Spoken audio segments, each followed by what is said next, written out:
so excited because Sarah's given me some good homework to do here. So we've got lots and lots to talk about. Sarah, welcome. Thank you. Thank Hello. you. Yes. Do you want to start by just letting people know who you are and what you're doing now? Yeah, sure. I'm Sarah. I'm a material scientist engineer. I currently work for ESA. I'm a graduate trainee. And yeah, I literally just finished uni, so this is my first job. It's very exciting. I can only imagine. Like, you've got to be just like, are you being drawn in like a million different directions because there's just so many Oh, things you want to yeah, know? Yeah. 100%, especially in the labs as well, because like everyone does a different project and it's like, oh my God, I want to know what you do and you do. And it's just so many cool things. I found it in even just visiting. I was just like, oh my God, there's Mm. like there was just too much to and I love the fact that there are like what, like 5,000 people who work at ESA and Oh my STech, God, yeah. but Yeah. they're some of them aren't even allowed to go to some of the other parts. So it was Yeah, it's very secretive. It's like it not is a everyone bit. can go into the lab and everything. Yeah. Yeah, it was definitely something that I hadn't considered. I hadn't sort of realized that of course there was an aspect there where you just don't want everything out for everybody. I mean, Yeah. um Yeah. so how on earth, tell us the journey. How did you get to ESA? Because there's probably a lot of people going like, I want that job. So how did you make it happen? It's actually quite funny because I tried to apply for an internship at ESA before and I didn't get in. That was in like my third year at uni, I think. And then I didn't want to apply for the graduate training jobs afterwards because I was Mm. like, oh, I've tried once before. I'm not going to get in. And then one of my uni friends was like, oh, you should still apply. Like, you never know. You've done on the last day. I just sent my application and I was like, oh, I'm not going to get it anyway. I don't know why I'm doing this. And then I got the interview and well, now I'm here. So yeah, So the it's last day you decided to go in and do it? Oh yeah, my God. last day because I What do was you so think the difference? pessimistic. And what do you think the difference was? What do you think? Like, what do you like? It's just the timing is part of it, or is it them? Is it you? What do you think it was? I'm not sure. I think, well, maybe the timing as well, but I think also because I had a different internship in between as well. And then I had my master's already, and it was just more experience. And what they were looking for, I think, just fitted my experience quite well as well, just because Mm. I've done lots of lab work before, and they were looking for somebody who's been working in lab lots. So that was convenient, yeah. So what part of ESA are you? Is there a specific like zone of ESA that you're in, or certain labs that you're working in? um, What's day to day for you? So I'm in the materials components labs. So I'm part of the environmental and contamination section, which sounds very cool, I think, especially the contamination part. But yeah, it's basically just looking at like different space environmental effects, and what you have to look out for if you send something to space to, I don't know, not kill off the astronauts on ISS, for example, Yeah, because you don't generally a want to bad send idea. anything toxic. You're right out of university. You don't want to be killing astronauts. Yeah, you want to. Yeah, yeah. No. So you're okay. So but I guess my thing is, how do you get into this? Like, how does one even know to do material sciences? You were talking about a little sci-fi Mm, connection there that I thought was great. Uh, yeah, so yeah, I would. My dad actually was with my dad. Yeah, he told me to watch Ironman with him. Like I think it was like 10 or 11, and I was like, I watched the trailer and it was like, this looks so boring. I don't want to watch this with you. sorry, you watched the But trailer yeah, for Iron Man and thought it looked boring? I wasn't big into robots or anything. I thought it's Fair just enough. another robot movie. Yeah. You know, Oh, like I Dad, thought, oh, whatever. Yeah, yeah, yeah. exactly. I like none of my friends watched any Marvel movies, so it was like can't be that cool then. Mm, But yeah, I watched it with my dad, and I was like, oh my god, I want to know how Tony Stark did that. Like, how do you make his suit that is so robust, that can fly, that survives battle, and it just like withstands literally mm, anything? mm. I was like really baffled by that, and was like, my god, I want to make a suit like that. And I was just looking into the materials that you can use, like what metals could you use Mm. to build a suit like that. Yeah, it wasn't very advanced research because I didn't really look into alloys or anything, just pure metals, like pure Yeah, that's elements. how you start. Um, Yeah, gotta start somewhere. that's how you start. Yeah, I think that's that's great though, true. because it's such a this is why I'm so big on this whole on sort of having different perspectives on stuff. Like, the diversity, equity stuff, and inclusion is just so important because if you're looking at Mm. things from different perspectives, I think, a lot of guys would watch Iron Man and they want to make they want to build the guns, they want to build the big robotic Yeah. things, you know. But you went to the materials, which I just think is fascinating because that's not something I would have gone to. But of course, it's absolutely the like basically before you start anything, you got to know what you're going to make it out of. Yeah, exactly. And like especially seeing that one scene in like the first movie where he flies up really high Yeah. to I think get away from one of his ex people he worked with, Mm-hmm. and like the suit started freezing. I was like, well, he could have used something else so it wouldn't freeze up, couldn't he? And yeah, like I think that one question really got me into it, being like, why didn't he use anything else Mm. so he wouldn't freeze up and could have just gone to space straight away or That's why something? I put the raccoon with the freezing suit on the little Yeah, yeah, yeah. You know, I know AI imagery, people hate it and all, but I love it because you can play, you know, and add yeah. an element to it. Um, that's okay. So when you start looking at material sciences, though, where does that even is that? Are you doing chemistry? Are you doing physics? Are you doing all of that? What do you have to do to really get a handle on this stuff? You started just by looking at different metals, basically. Yeah, yeah, that's how I started to look into it. And like in school, I really liked physics and chemistry, and I was just looking through uni degrees that maybe combined both because I couldn't decide what to do. We just look up And that's you just how look up God. Ironman under the university degrees, is that I was just looking to like anything chemical right, related right. or physics related, yeah. And that's how I got into engineering, and then I saw material science. It was like, well, that sounds a bit weird, but I'm gonna read it about it. And yeah, it's basically just a mix. It's the perfect mix of chemistry and physics, and not too much maths. Mm, And I just really like it. It's like how like atoms and molecules behave, and how you can change their behavior to change properties of materials. mm. It's like that's so cool. Like you're literally going on to like nanoscale level something and like changing things to then make a raincoat waterproof or something. I think I don't know. In my opinion, that's so cool. It's funny because And I wouldn't have thought about it until, you know, you sent me the homework and, I yeah, call it homework. I ask everyone to give me stuff to read because I wanna learn something or at least be able to speak to you about what you're doing. And it's, yeah, what are they? I'm gonna get the term wrong. These materials that change their shape and then allow you to go back to the way it was. What were yeah. they? Shape memory Shape memory alloys. now, that's it. As SMAs, got SMA. it. Yeah, Um, exactly. yeah, I just I couldn't get my head around it. Well, first off, I don't know how you get through those papers.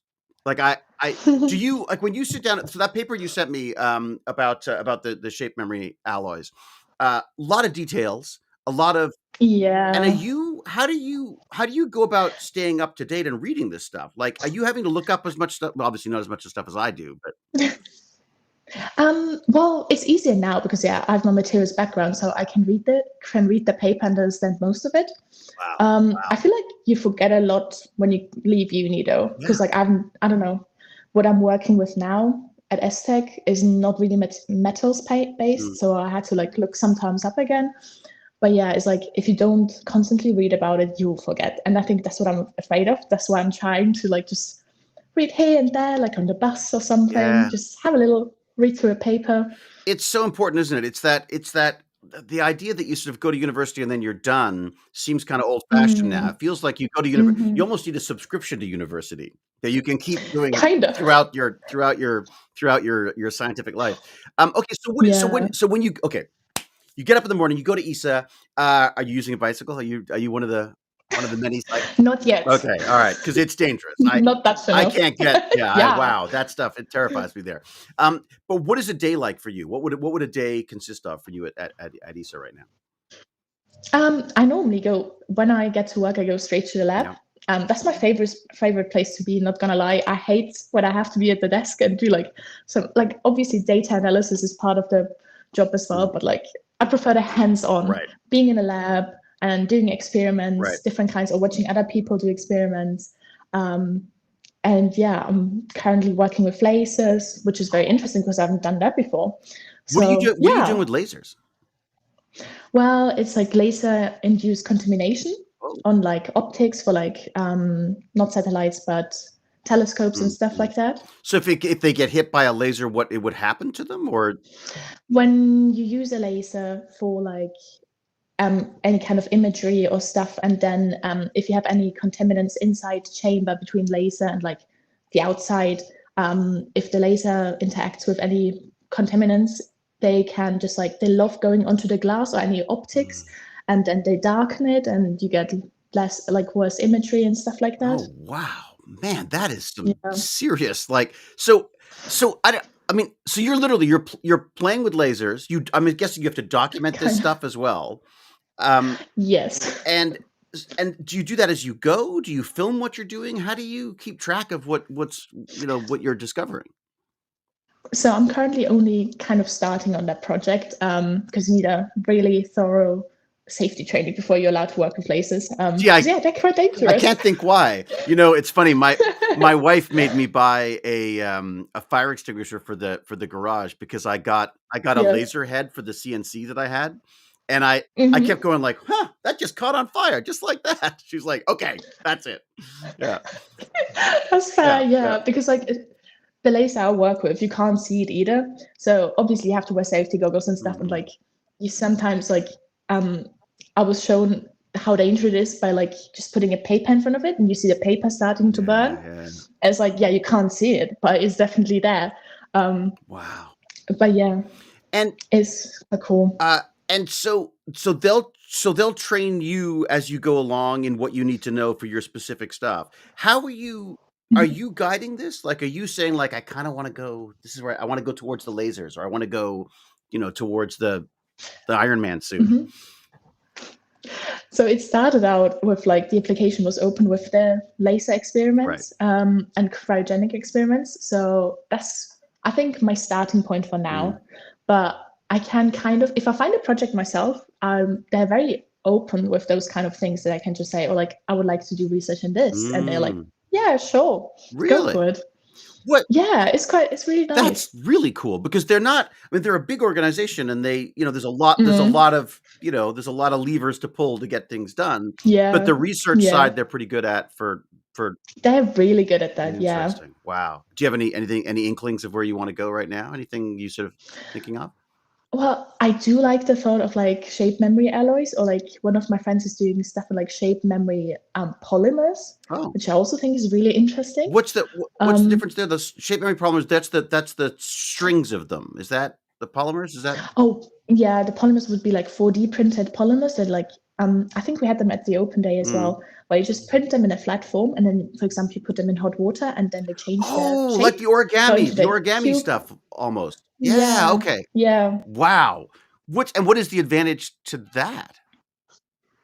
You can basically use it as the metals as well for like CubeSats to like have to, instead of hinges, because they're way lighter, Mm. and the weight does make a big difference. I loved the idea that Yeah. one of the satellites that I saw there at ESA had these explosive bolts to unfold. Oh, And then yeah, reading what you gave me to read the other day, they were talking about how they could use these shape memory alloys to unfold them just as powerfully, but without all the exactly. explosive issues and stuff. Exactly. Because sometimes those don't work either. And then you just have like a half open satellite, which is obviously you don't want that. It's Yeah. just space debris then. Well, And there yeah. was a great quote that the guy said who was talking me through it.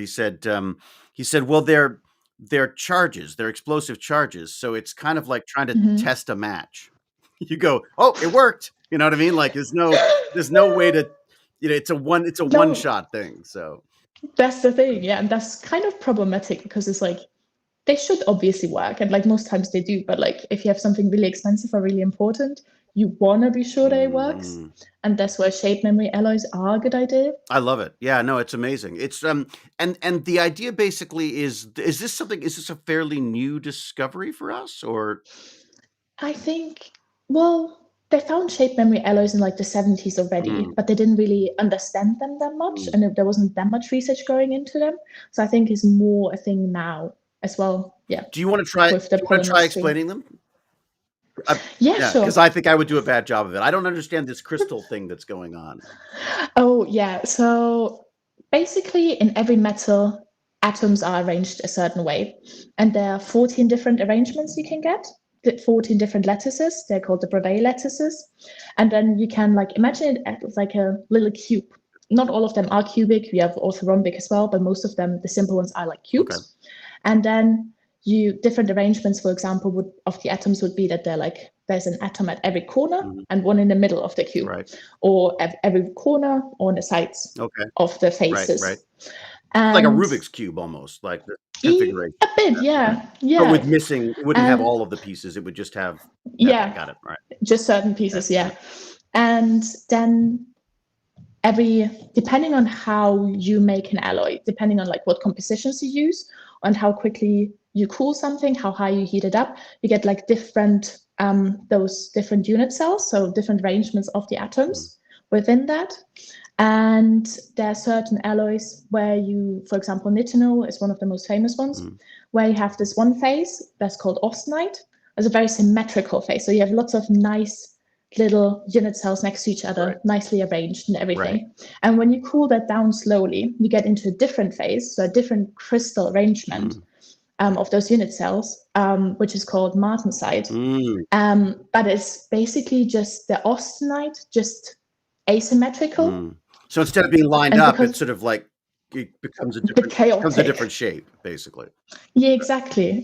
And because it's basically the same, just more chaotic, when you reheat it, it goes back and pops back into place. Yeah, that's great. Exactly, and that's why you can bend the martensite and then you just heat it up to the austenite temperature again, and then you have your original structure. That's basically how they work. So how would you do? I mean, are you going to be using lasers for this? Well, I guess you could kind of try and get the heat through lasers, but no, I think normally would just take hot water or really? something similar. That's not as much with the fun. polymers, hot You got to get a laser in there somehow. No, it's not. A laser would be more interesting, that's true. But when you're using it in a spacecraft, like if you're using it to fold out solar cells or something like that, I'm assuming you're going to need lots of these. One is probably not going to do it. I'm guessing you need like a collection of them or. Yeah, probably more. Well, I guess depends how big they are and how many. They are quite strong, so they're quite light, but strong for their weight.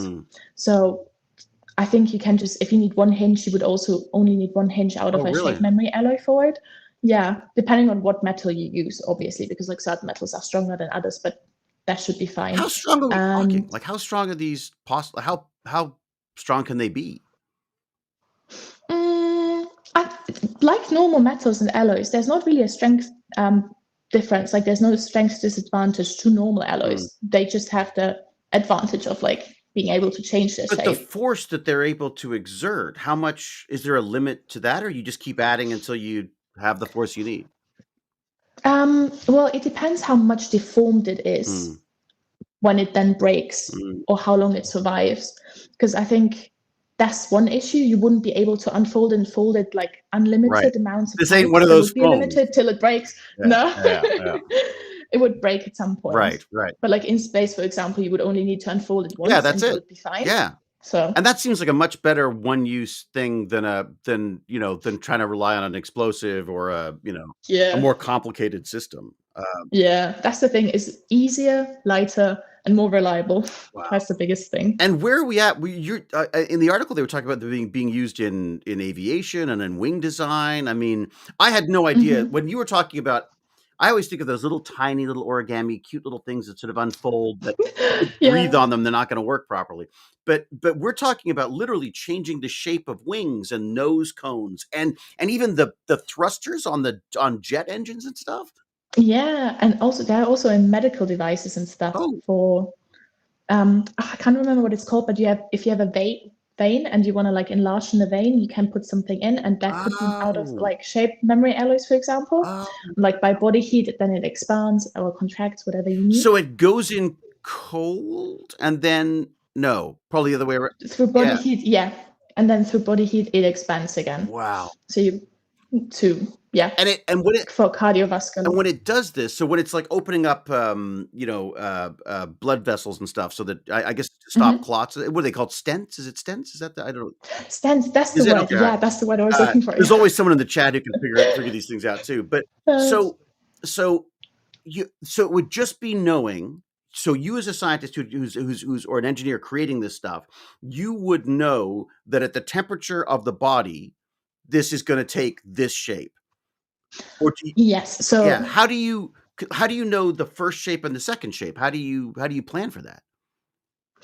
So, well, the shape you want, you make in the austenite Okay. phase. You make it the shape you want to go back to, Okay. and then you cool it down, and then you just make it the shape you want to put it in. So, if it, Mm. for example, if you have like the stents, if you want to make it like the original shape, you would just make it big, Mm. and then you would just like hammer it down, and make it smaller, and then once it's cooled down to put it in, and then heat it up through the body temperature.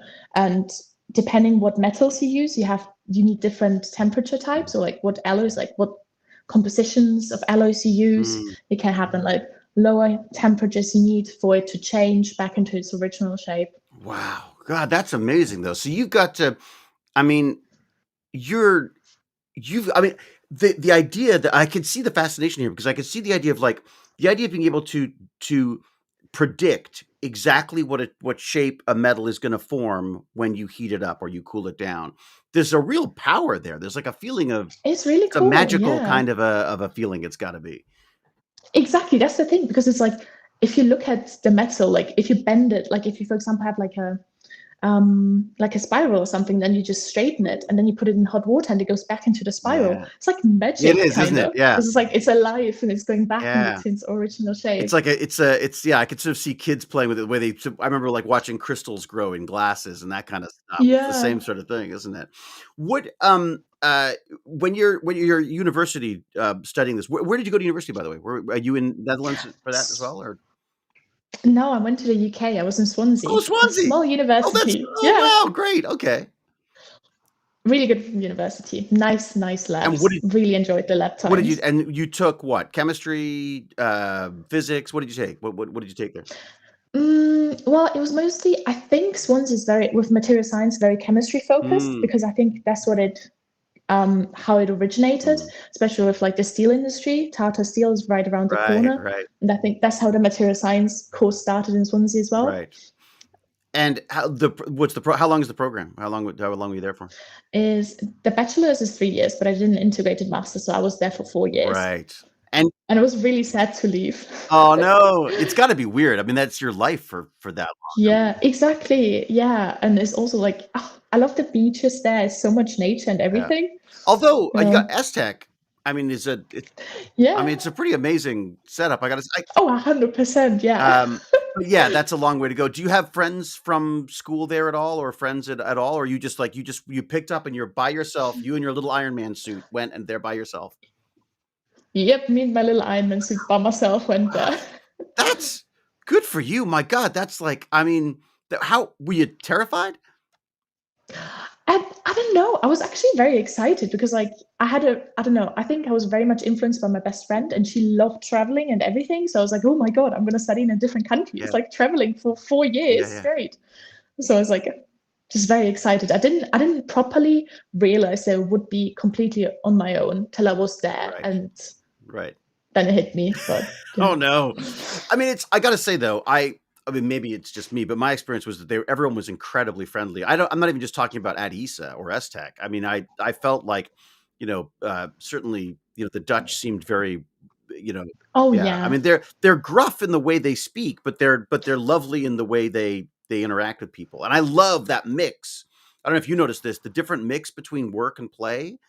They Mm, have a wonderful yeah. sense of life and passion to what they do that I feel Oh, like us 100%. Brits us Brits and Canadians tend to get a little lost in the work side of stuff and don't spend enough time on the fun, I think, you know? Yeah. No, the Dutch people are really lovely. Mm. They're very, very welcoming. Well, and But yeah. also they're very focused on science and art. And there's a I mean, I guess having said that, of course, if you're living in England's got much the same, but the Netherlands just felt very maybe it was Leiden and Amsterdam particularly, but it seemed like a wonderful mix of the science and the art and stuff. I think so, Mm. yeah. It's quite nice. So what some of the other stuff that came up, which I love, the robotics. I was laughing my butt off watching those astronauts, the non-astronauts, trying to figure out how to do the suits. You had the space suits that had helpful arms and stuff that would get Oh, them up. Did really? you? I don't know. That was a side of this that I hadn't considered. Is that the material sciences side, or is that just your own interest in the robotics side because of the Iron Man stuff? I think, yeah, more my own interest, I would Yeah. say, than the material science You side. like the accessibility aspect of this stuff. Yeah, Yeah, it's neat, isn't it? yeah, Yeah. definitely. Yeah, But when you look at something like that, these poor astronauts, or there was these students dressed in astronaut suits trying to get up, and the idea was it's a real problem, right? I mean, yeah, yeah, you fall over in these massive suits. I don't know, how do you get up? and you can't get But out. No, exactly. the video is, maybe I should even see if we can share a little bit of it. But it's just I got such glee out of it because I could see these are people who were the kids who were working to fix a problem. Here we go. I think Yeah, this is it right here. And I can show that with us as well. But just the idea that there's these, trying to, let me see if I can get the one. There was one that's really when they were doing their little practice suits. Uh, it was just, there you go. So it's this kind of stuff. This is science.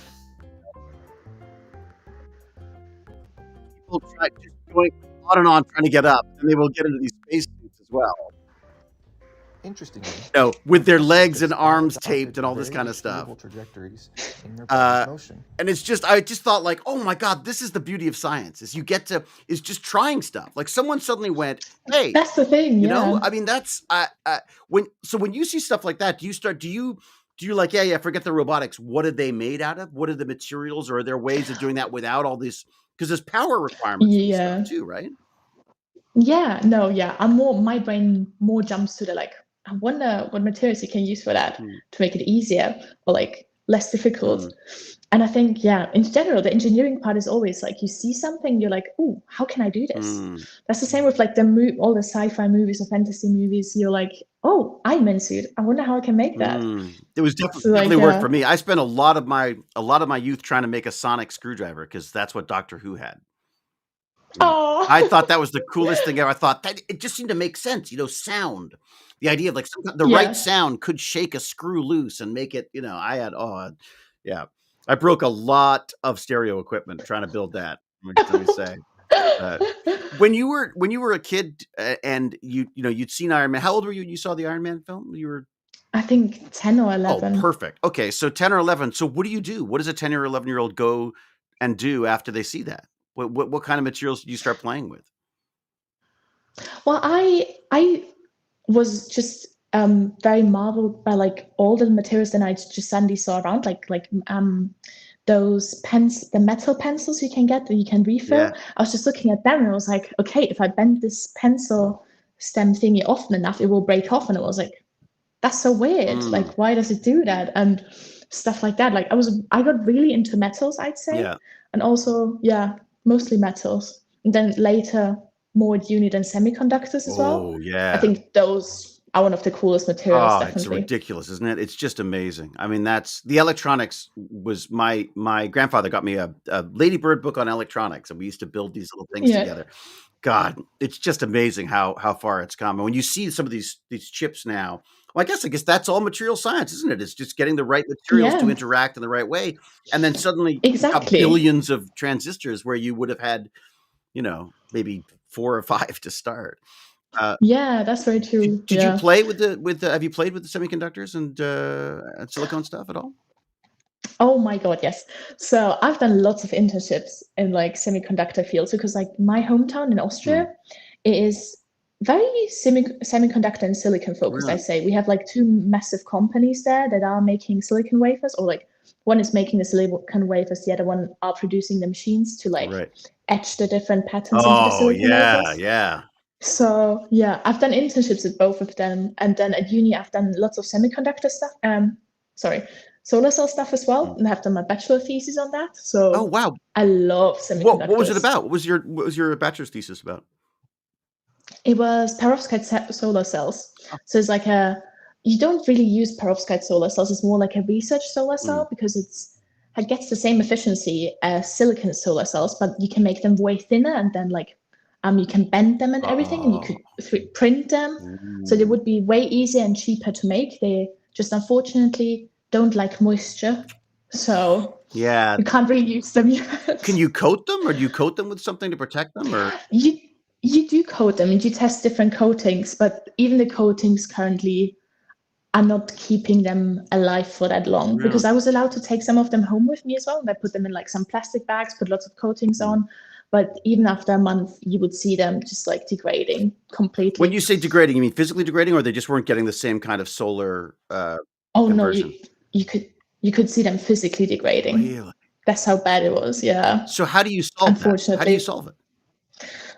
Good question. Well, I was trying different kinds of coatings and just looking, because like there's currently a coating, or well, back then they used a coating that was a bit toxic. So I was just looking in a Why is it different. always the toxic stuff that works the best? I know, isn't Yeah. it? It's just sad. Yeah. But yeah, I was just looking into a different coating that if it would, like a less toxic version, if it would get the same efficiency, and if they would degrade less quickly. Right.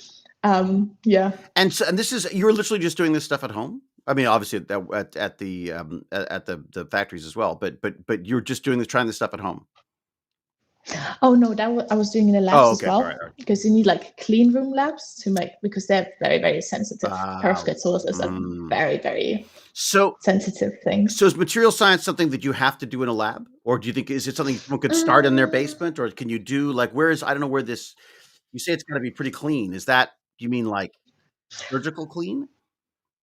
Yeah, it's like solar cells, I would say like clean room clean. Same with semiconductors in general. But like material science, I don't know. It makes it easier if you have a lab, because I feel like lots of the stuff is experiments, but like you can start very easily. You just like take a rubber band and like bend it, just like bend it. It's not bending, is not the right word, but like grab both ends and then tear it apart. Yeah, stretch it as much as you can. Like see how many stretches it takes for it to break. And then I would spend the whole time like this, because I know it was gonna some moment you know it's gonna go. Yeah. Really? So I guess that's true. So that's so funny though. But if you're doing that, then it's so funny that you ended up in metals. What metals? Would you think that was the Ironman thing, or was that because you think plastics and stuff would also be something? Yeah. Because you can dope them with different things, and you're doing 3D printing as well, right? There's some 3D printing materials. Me personally, not, but some of my colleagues are doing them. Yeah. So some other EGGs. I love it, because I just feel like I bought some filament from that. I've got the 3D printing thing is insane. It's like tattoos. If you get one, you suddenly have 100. That's why I haven't got any tattoos. But they have. I bought a filament that is conductive, so you can actually you could lay down circuits within a plastic piece. And the stuff that they're able to use the stuff that they're able to make filaments out of is it's really cool. Oh my God. Yeah. The Prusa Research Labs has some amazing stuff in Prague. If you ever get a chance to go to Prague, Prusa, get I'll have a look. Yeah, get them to walk you through that stuff, because they're creating their own filaments now, as well as these 3D printers and stuff. I'm so excited about material science, because it's just not something that's been on my radar before.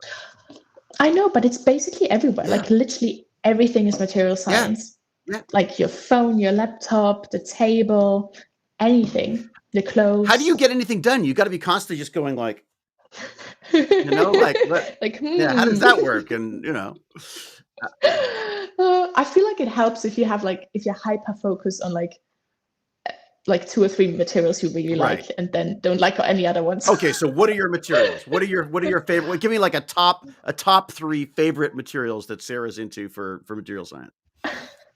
I think my top, anything semiconductor. Any semiconductor is definitely my top one. I think it's just, I don't know, it just fascinates me how they work, and it's like so cool. Well, and that we can that we can build them in a way that they then do with the electrons what we want them to do. It is amazing. Exactly. It's amazing. That's like, it's mind blowing. That is pure magic. Right. Yeah. No, it's really cool. So yeah, I think, and then metals, and then composites, and then polymers. Wait a sec, you have metals before composites and polymer? I know. I'm more of a metal girly than I am a composite or polymer girly. But I'm getting more into it now.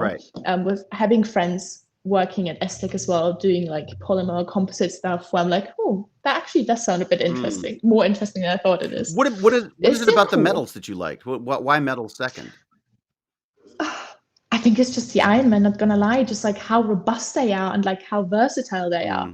Like, you can use metals for so many things. You have them. It's your cutlery. It's your lamp. It's your car. It's like, Yeah. Your yeah, glasses, yeah. you know, I mean, yeah. Yeah, exactly. They're just very, very. But that's the thing with composites and polymers as well. Obviously, they're so versatile as well. But I feel like with metals, I see it more in my day-to-day life. Like I spot it very easily. Oh, like, oh, metal. There was something, I don't know if this is of any interest to you at all, but one of the I do these ridiculous little exercise videos where I will exercise and then complain about exercising and talk about whatever I learned while I was doing the exercise.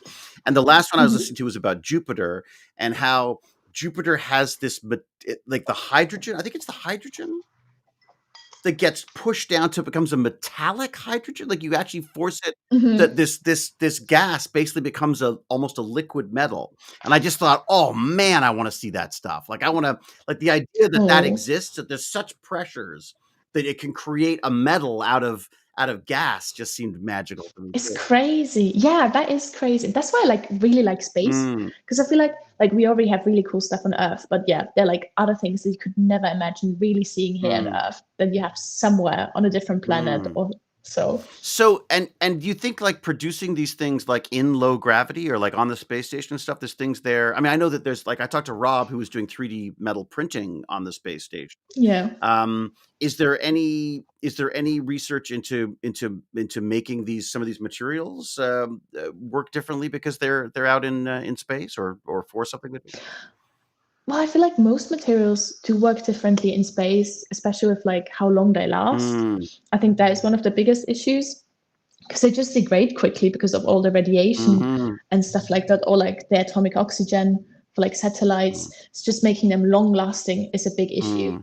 And I think a big part of like the section I work in as well, just trying to make coatings that survive atomic oxygen and radiation, like the solar cells and just like normal panels. And yeah, one of the things that really hit it home for me was seeing the I guess they were the Hubble solar panels on the wall, and there's all of these tiny little asteroid hits and cracks and just it just looked old, you know. I know, but it's crazy. It's like it's been to space, survived the meteoroids and everything.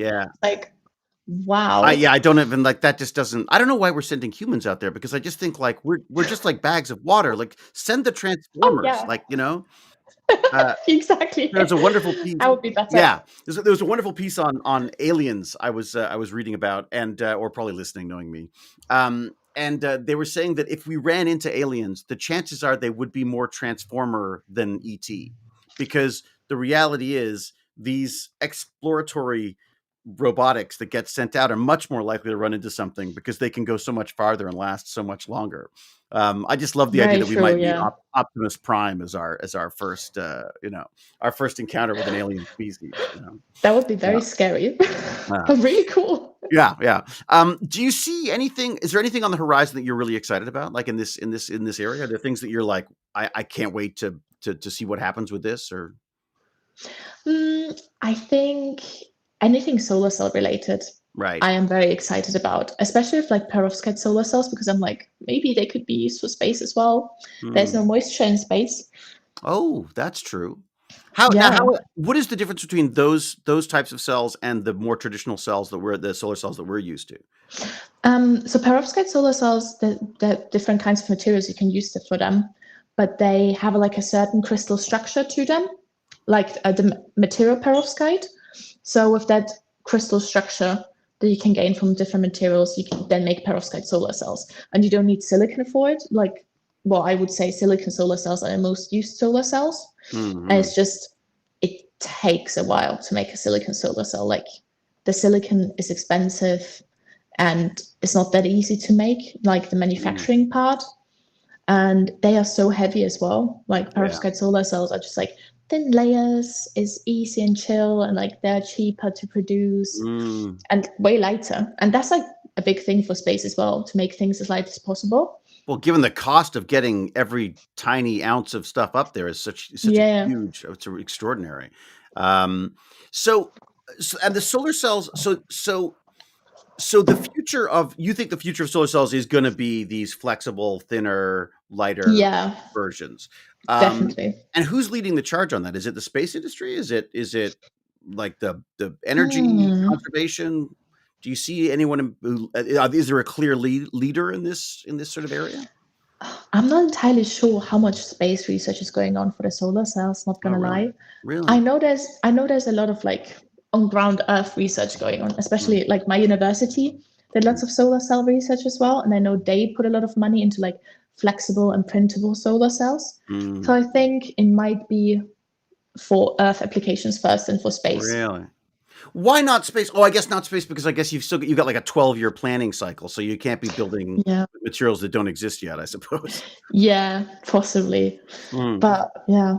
Because it does seem like a pity, doesn't it? Like that they can't, given the size and the amount of power that these things require, it would be lovely to have a little thing sort of roll out and Oh yeah, 100%. yeah. You never know. Maybe it's the space sector. Normally, I feel like the space sector is the sector that drives things a lot Mm, faster because you mm, have to adapt to way more extreme environments and extreme mm, things. So mm. maybe it is going to be the space sector that will find flexible solar cells first. There's a real push for nuclear power as well in these in Oh, right in space, right? Because they're not as worried about all that horrible radioactive thing. Yeah, and I feel like maybe that's pushing out the solar thing as well. I mean, I just see a possibly, yeah. lot more recently about that than I do about. I see solar innovations, but it's as you say, it's usually ground based stuff for people. Yeah, I feel like, yeah, especially with like every country going to like net zero and stuff. That's why I feel like, ooh, it might be Al- more. Almost every Yeah, country, yeah, yeah. yeah, not every country. Yeah, yeah. But No, no, yeah, no. yeah, it's, I mean, solar just seems to make so much sense. I mean, the planet thrives off it. Why wouldn't we? I've been looking at the Exactly, stuff yeah. where they're using the plant. How do we basically use the plant technology to make this stuff for us as well? There's just so many exciting things going on. What will happen now with you? You're at ESA now. Will you find yourself a project to work on, and then you'll just stay there, or what is there a plan? Is there a you just go where Well, the wind takes you? What's the the plan for now is so I hopefully can stay at Aztec for like 2 years to like properly do my project and get it done because it takes a while to like start a project. Like for example, with like the laser I work with, like with safety trainings and everything, takes a bit of time understanding the whole concept because I've never worked with lasers before. mm, And then yeah, hopefully gonna stay there for 2 years and then maybe go and do a PhD possibly. mm. I think that would I do like academia because I like learning new things. Oh, I know. So Yeah, might I'm go back. sure. I mean, it's as long as you don't have to worry about the money, it's fantastic because That you is can just go true. and learn. I mean, that's the Yeah, beauty of it. yeah. Are there resources for you going forward? If you were to go into a PhD, are there what do you do? Do you apply for funds? Do you have are there options for people going into is education still looked after there?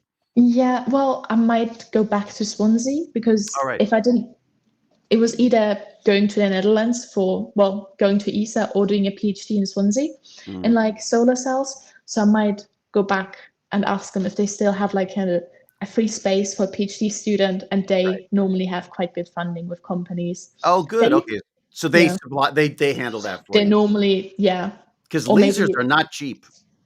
no. Uh, what did you're saying you were new to lasers. So like how new was it for you? Like how did you get yourself up to speed on that? Very new because I feel like in my degree I've learned how lasers work, like the principle, Mm, but not really that much like other physics stuff or how to use them or what to right. use them for and stuff like that. Mm. So there was a lot to initially read about lasers, and especially like with vacuum stuff and Mm. contamination and how it interacts It and is outgassing. it's much more complicated than I would have thought. Yeah. I was like, "Oh, it's just like it's like a magnifying glass, right? You put the sun, Exactly. you burn the leaf. How hard can it be?" But That's what I you guess think. yeah, when you get into a lab environment, what kind of lasers are you using? What's the UV. So I'm currently using a UV laser. right. Oh, wow. Wow. See, I didn't even know that. I didn't even know they had that. Yeah. And the UV laser, the obviously, I guess the point of that is to mimic what would happen in space. I'm guessing, right? Is Yeah. that because we would be hit once we're out of our atmosphere, we're going to get hit by a ton of UV radiation, right? Yeah. And what does happen to things? Well, actually, you know what you should do? You should describe the thing you were doing at ESA at the open day Oh, with the how different space environmental effects. with the materials, right? Yeah, Yeah. yeah. You had the best. This was very inspiring to me because of the escape puzzle side of it. Like it has Yeah. like had a puzzle like thing. Just let people know what the setup was. It was great. So it's basically, I think it was like 5 different materials that have undergone some space environmental effects like radiation or atomic oxygen or thermal cycling, and you basically had to match the material to the effect. So, like for example, the thermal cycling one was a very cracked sample, like a sample that had some paint on it, and there were lots of cracks in the paint. So you knew it was thermal cycling from the expansion and contraction of the material. Right. Or like the atomic oxygen one, where it was a very shiny looking little square, and then in the middle it was not reflective at all anymore, Right. and just like really rough, where you Mm. can tell, oh, atomic oxygen was bombarded onto that sample, and therefore it lost all its reflectivity. Or then the radiation one, where you had like a little white painted sample and then like a darker circle on it, because radiation darkens things. The poor little Playmobil. The poor little Playmobil. Oh, There's a they were little good. the Yeah. poor little Playmobil guy who'd been nuked basically. Oh yeah, they're like the 3 different stages of like the last stage. Yeah. So much radiation that I was like, he that's lost how I arms. feel on the end. That's what I feel like. Yeah. And you had this nice little setup because did you build that yourself? I didn't know it was like built, I think a few years ago. They've been Oh, using it that for a because it had while at kind the of a open day. retro look to it. It's so funny. It had this kind of retro look to it, but it was just all these like little tin foil or copper foil pads that you had to. It felt very sci-fi because it was kind of fun. It was like 1970s sci-fi where you had to sort of patch them up. And what I really struck me though, Sarah, was how incredibly patient and good you were at walking an old fool like me through this stuff because I wasn't getting it right away. But the way you walked me through it and your excitement in it was one of the reasons why I really wanted to talk to you on this because it's infectious. Like if you're truly passionate and excited about something, it sucks people in. You know what I Oh, mean? 100%, yeah. And especially with kids, I feel like it's so important to get them into science, and like girls as well, like women in STEM, we need that.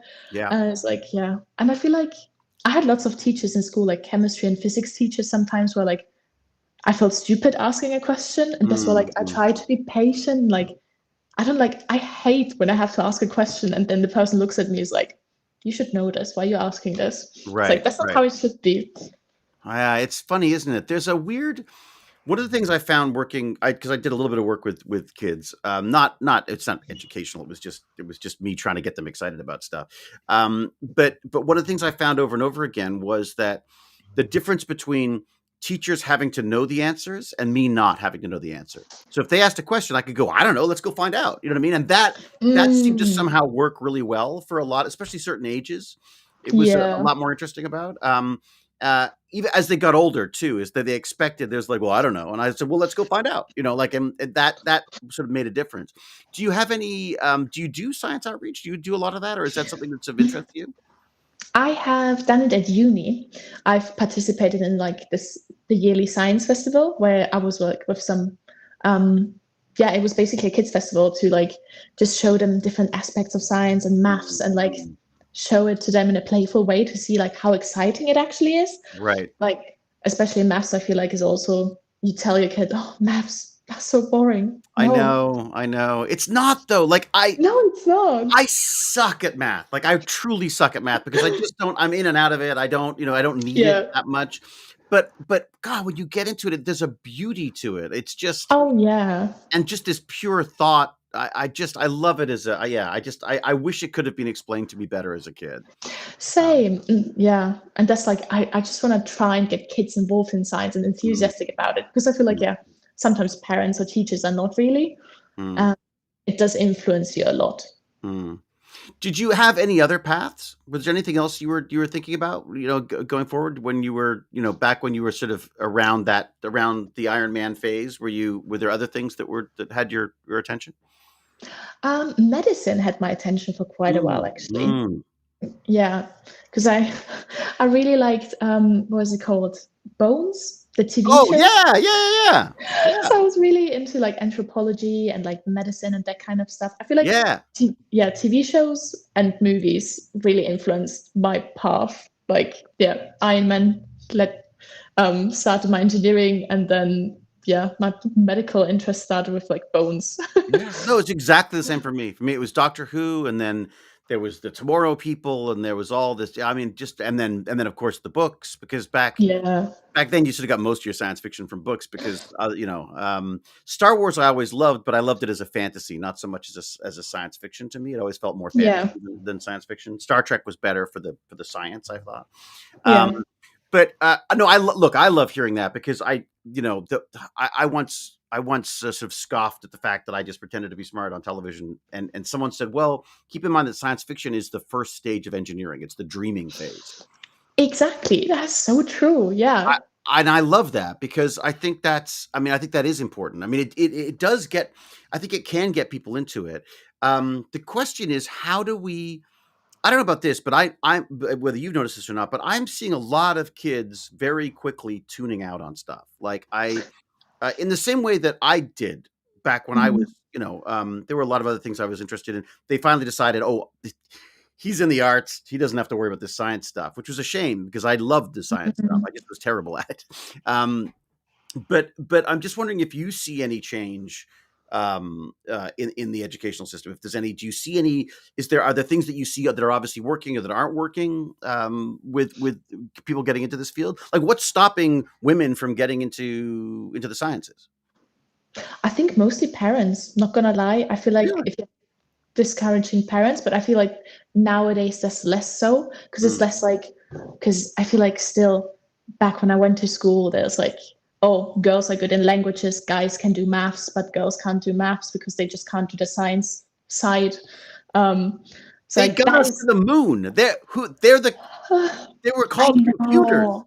I Oh know is God. horrible, but I feel like you don't really see that anymore. Like with my siblings as well, like their teachers, nobody says anything like that. Mm, mm. And Luckily anymore, right, because yeah, right. But it's still, are you still in the minority? Like when you go to ESA and you're in the labs, is it still I would say there are less women than men really? working at ESA, but EGT wise, with me in my year, there are I think more girls, more women hired than Oh, men, which great. is really nice to see. Just like for once be the majority is like, yeah, Yeah, that's crazy. So it's yeah. definitely changing, which is really nice to see.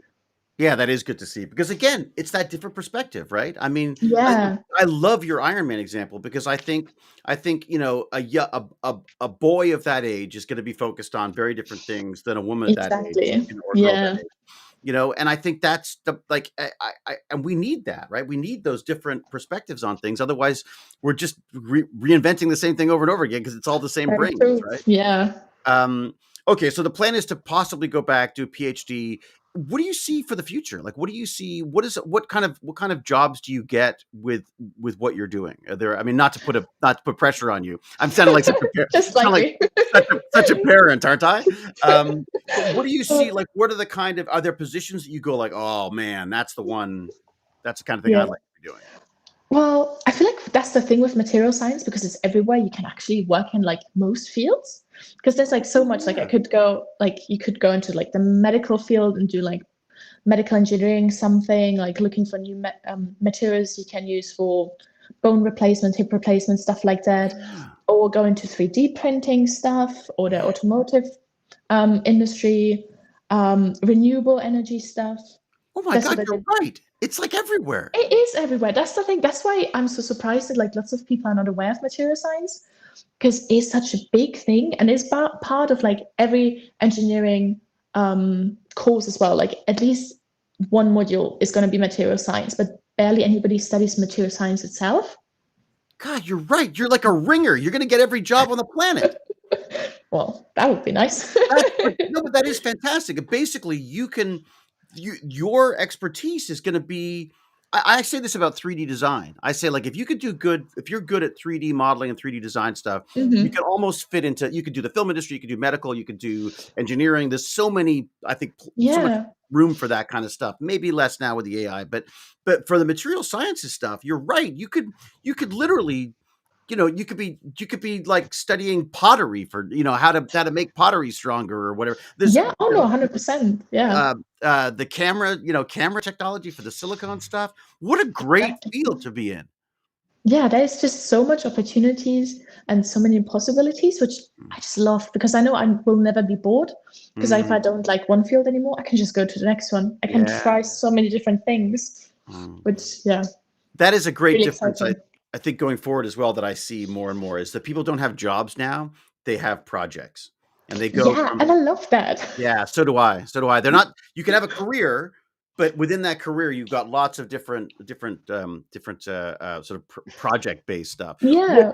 So give me some companies. What? Not companies, but what? Give me some fields that you go. Okay, I think that like those are the ones I'm tempted by. You thinking about chip design? You thinking Oh about yeah. yeah. I do like that's the thing, like I like solar cells a lot. So I Mm, might go maybe do a PhD in solar cells or do some work with like solar cells or mm, then like microchip company, which I think is very interesting as well. mm. Especially I watched the newest Tron movie the other weekend. Like I after haven't seeing watched that, it yet. Is it good? it's so good. It's so good. I haven't watched the old ones, but this one is I absolutely loved it. I And now I'm loved it. really The original Tron was a big part of my nerddom as well, I gotta say. oh, I'm not Wow, okay, so surprised. I can't wait to see that. Oh, you know what I'll do? Oh, I'll watch my son's home this weekend. We'll watch it with my son because You I should it's really good. oh, good, okay, alright. It's got Jared Leto in it, though. I'm not a big Jared Leto fan. Oh, Is he good? really? I think so. I think so, yeah. I mean, he's good to look at. I just don't love the acting, but, okay, so okay, great, sorry, but I cut you off. Okay, so Tron. Okay, so Tron Ares. What was it about Yeah. that? Well, that really got me. Like, I don't know, it's like computers and software engineering is like it's such an interesting field as well, like programming. And I'm like, I've never really thought about that kind of career. So I'm like, maybe I should try something in that field for once. Like, why not learn something new? Try something new. I So love yeah. the programming. I love programming. Like, I don't use Yeah. it professionally or anything, but it's just I'll do like little and now that AI is in the mix as well, it's almost like you've got a natural language programming. You can Mm-hmm. literally just tell it what you want to do. It'll Yeah. spit it out. I get it to explain it to you because I hate not knowing what things do. I'm not a big fan of this Yeah. whole vibe coding thing where you just like, oh yeah, sure, see what happens. I want to know, I want to learn something while I'm doing it. So Yeah. um, I find programming incredibly exciting because, and for you, it would be even more so because you're also aware of how the materials themselves are making these things possible. That's the thing. That's yeah, because I've always been like being like, oh, this is so cool. Like this computer is so cool because of the semiconductors, but never because of the programming that went into the computer or something. Mhm. So yeah. It's so funny. I started with the hardware. I liked all the Hmm. like classic male. I want the big giant computer with big Yeah. fans and all. And so I built them. And then having built the PCs for a while, and this was back in the old days when it wasn't sort of you didn't mod PCs, you just frantically tried to put them together. Um, and then I got into the operating system, and then I got into the programming, and then I got into sort of how it all works. It is such a wonderful rabbit hole, and it's Mm. such an integral part of everything now. But what about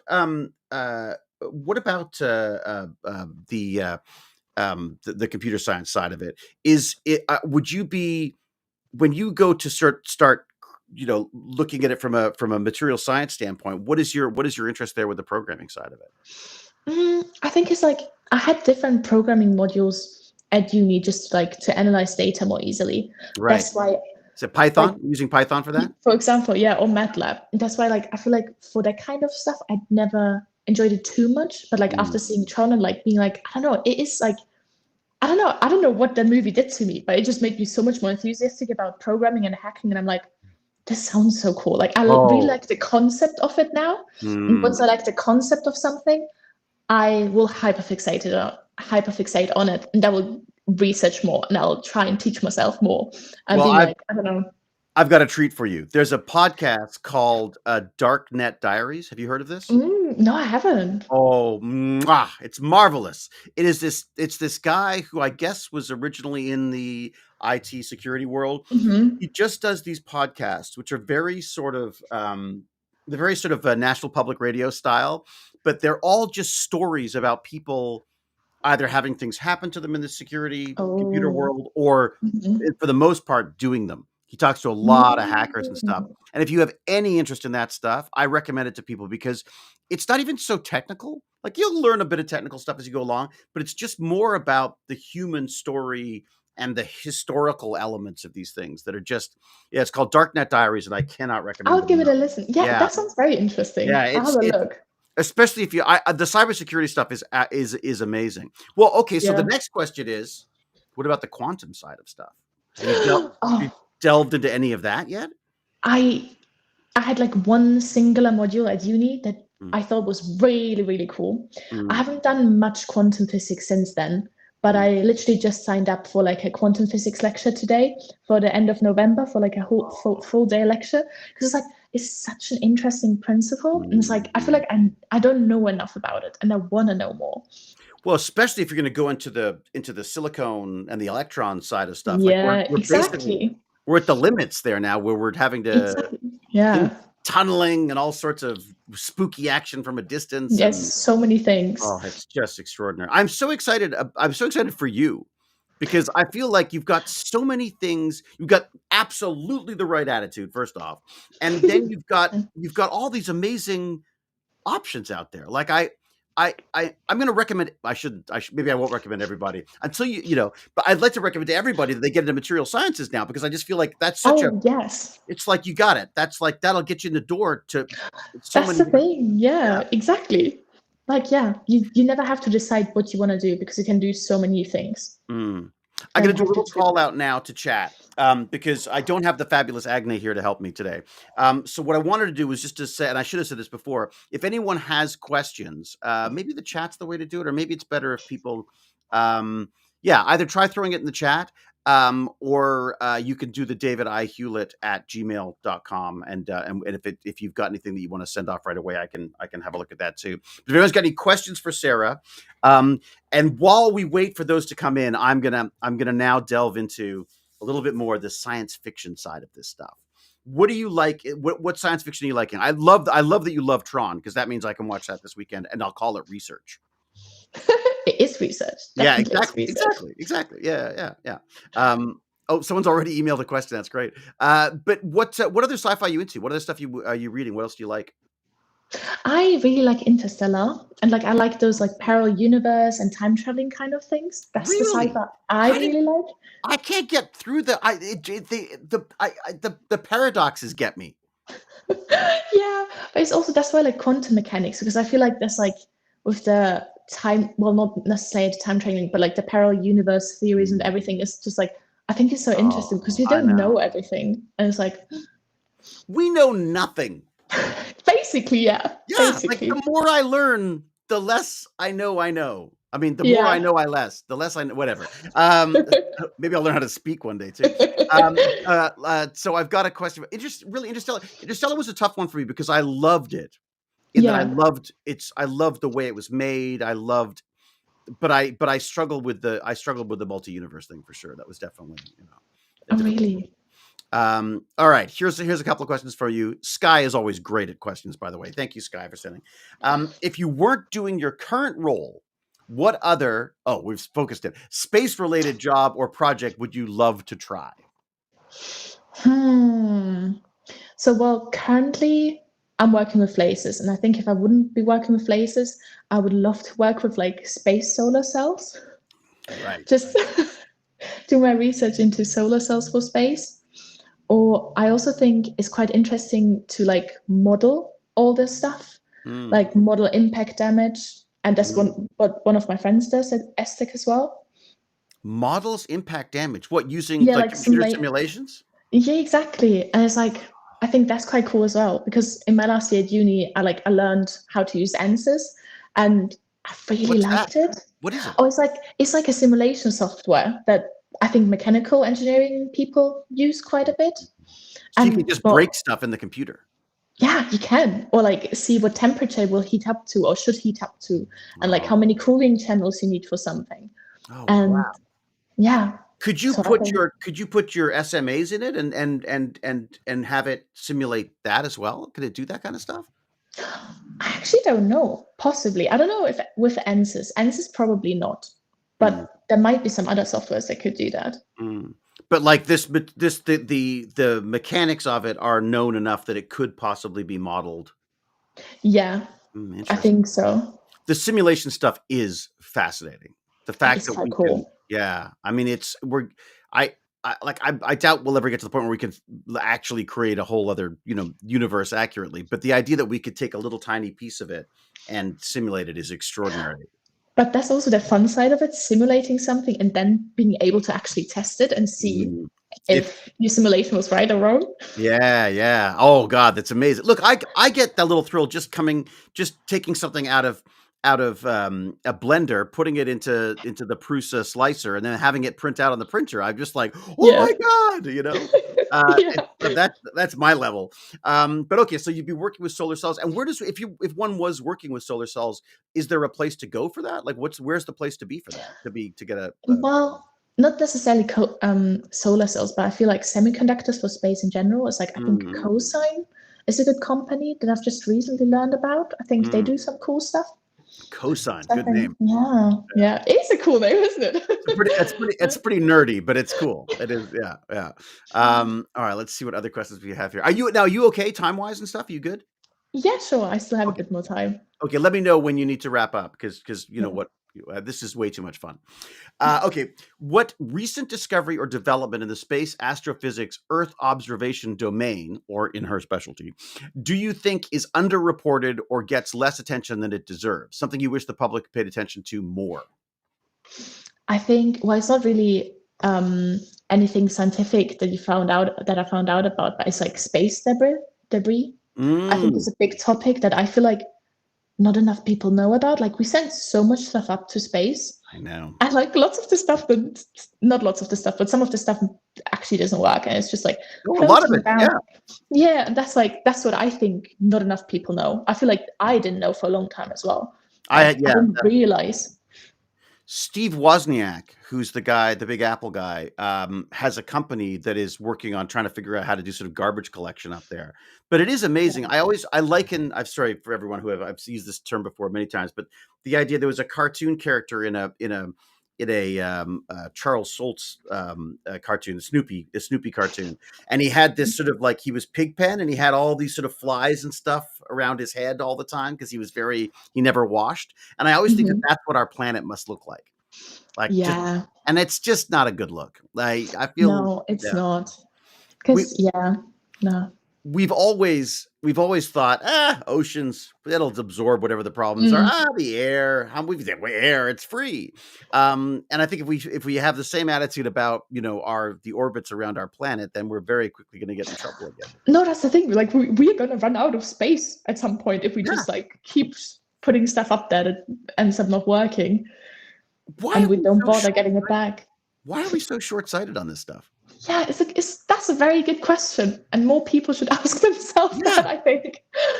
Yeah. Just that you're going to put stuff up there, and then no one thinks about how to get it down. I had a Yeah, exactly. wonderful chat with Mm. Netta, who is a space lawyer, and Mhm. one of her things was in some of the sort of the mandates and the guidelines that they're creating for the space industry. The big one is sustainability. Like, how do you if you're going to put a satellite up there, how are you getting it down?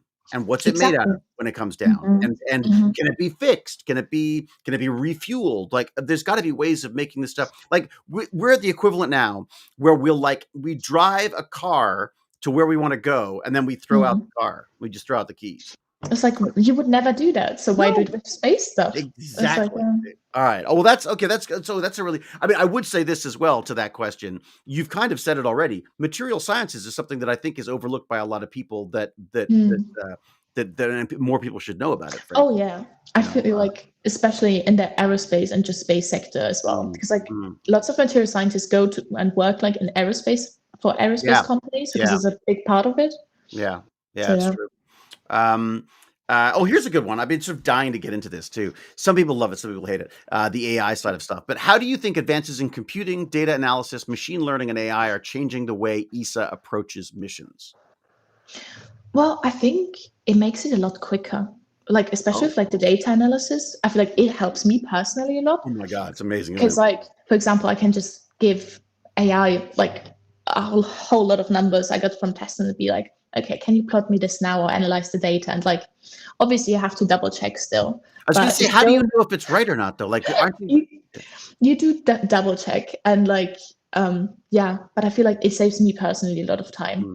Is It there one that makes, you use? What is there one that you use for your sort of day-to-day stuff or anything in um, particular? And this is not an nothing, endorsement from ESA or anything. Yeah, no, nothing specific. I like even tried ChatGPT to use like to write me like a simple program right. and it worked.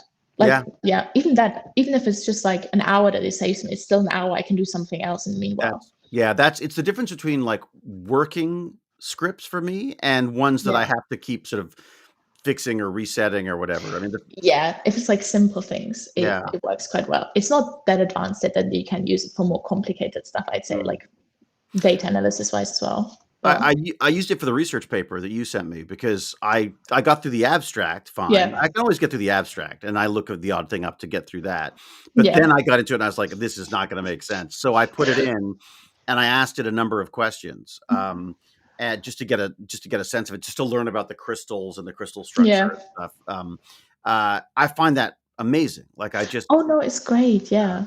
as an educational tool, I think it could be amazing as long as we know that it's getting the right data. I don't. No, exactly. Yeah. But like, I yeah, would, especially for, sorry, no. Go. especially for reading papers, I feel like, yeah, if there's like a paper that's like 50 pages long, you Mhm. can be like, here's this paper. Can you please concisely tell me the results of the paper by just using this paper as a source or something? Right, And then right. makes your life easier. Oh, I mean, well, and also given the amount of stuff, I mean, it's impossible. We have got access to so much data and so much information. It is Mm. it's silly to think that our little chemical brains are going to be able to work this stuff out. Oh yeah, We need help with that. Um, exactly. are you mainly on Macs or PCs there or Linux or what do you use computer wise at ESA?